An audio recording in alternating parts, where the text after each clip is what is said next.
for today, bibigyan ko si Egyo! Era's style. Egyo!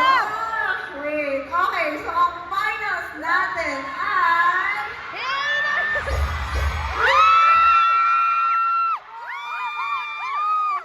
of Tears, fight for my way. But then again, guys, it's not about the drama, it's about the styling, ha? It's about the character, yung damit nila. Hold! So, okay. Let us review yung outfits from the finalists na drama. We're gonna have more photos ba here?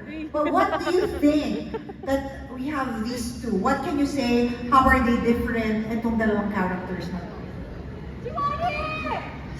그러니까요. 혜인이는 굉장히 이제 럭셔리하고 카리스마 있는 그런 스타일을 많이 보여줬는데 에라는 시로. 굉장히 에라는 시로.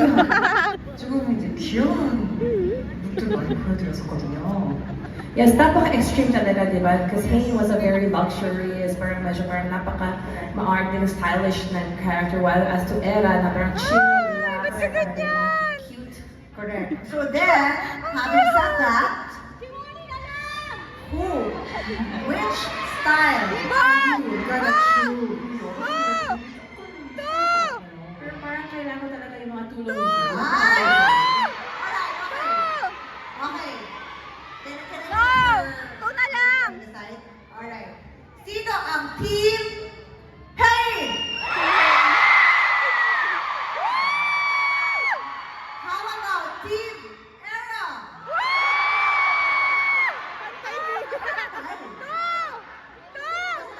Oh, one more.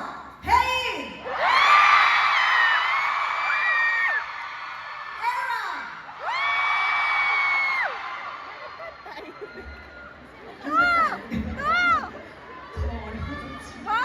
Mas mahirap.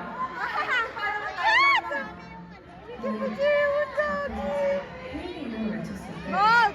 두 팔을 번쩍 들면서 막 이렇게 해주시는 팬들이 굉장히 많으셨기 때문에 오늘 혜인이가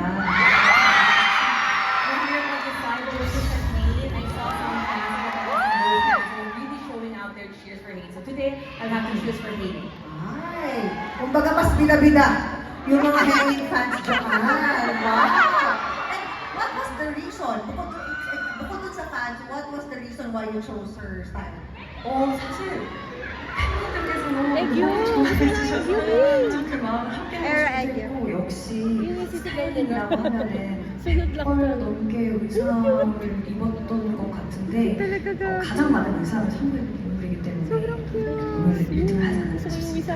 Well, I chose Era because I wanted to support what my fans were cheering for me as well. And hindi lang, di ba, when we talk about styling, I think this was a character na Yes, na yes. pinakamaraming Sabagay, classes si ano, called si ng Hain. outfits ang sinuot ko. Almost like more than 100. Yes, yes. Napakaganda natin, guys. Kim Ji-won for choosing her